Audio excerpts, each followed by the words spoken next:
Hi there and welcome back to Wine with Andy and to a new series.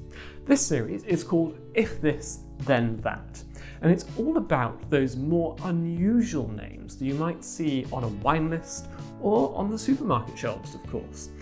And what I'm going to be doing is trying a wine that you're going to be probably familiar with alongside a wine that you might not have heard of or might not be so familiar with, and just comparing them and seeing how, if you do like this one style that you are familiar with, how you might enjoy the other style that perhaps you're less familiar with.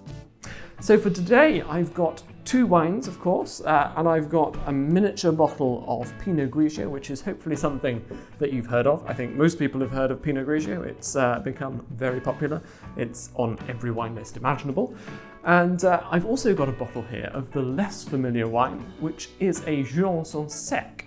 And that is a white wine from the very southwest of France, up in the mountains near the Spanish border.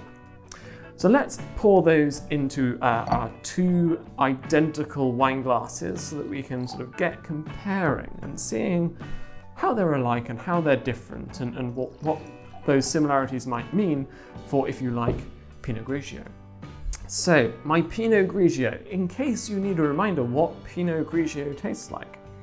Well, on the nose, it's nice and sort of green fruit. This one is a reasonably good quality one, so I've got quite a good intensity of that kind of green apple and pear fruit. A little bit nutty maybe.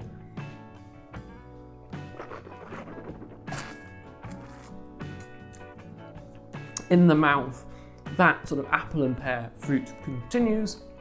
I've got a bit more of those nuts, and I've got a nice sort of acidity that just keeps it lifted throughout the whole experience and helps that be a very easy drinking sort of a wine.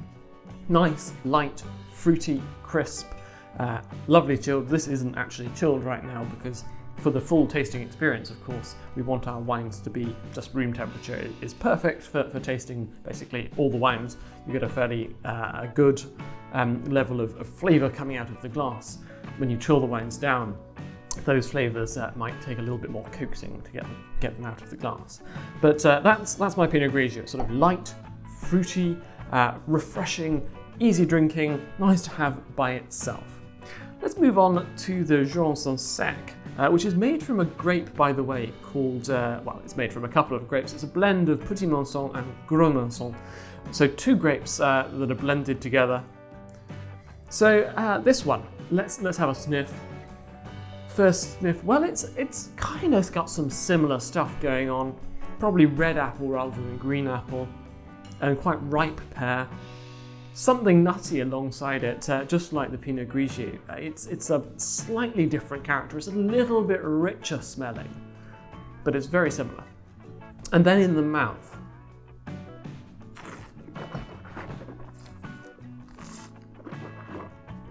so I'm giving it a good swirl around the inside of my mouth there to get all of the taste buds coated. So the flavours that we've got on the tongue, well, they're similar. They're that sort of appley, kind of red apple, bit pear, bit of nuttiness. There's quite a bit of richness. It tastes, it's got a sort of finish, this particular one, that reminds me of that really sort of golden copper coloured apple juice that you would get given at a children's party, maybe. It's that kind of like crisp and fruity and bright, but a little bit caramelized maybe.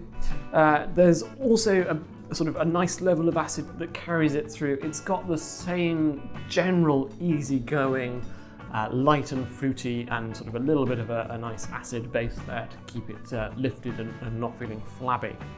So some good similarities there.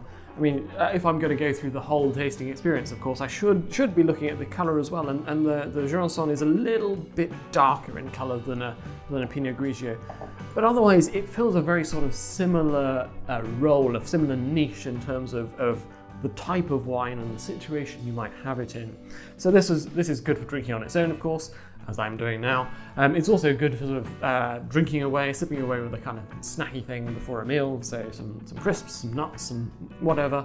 Might be good with some lighter meals as well, so we're not talking roast beef, but a nice light fish or seafood would quite nicely work with this sort of wine.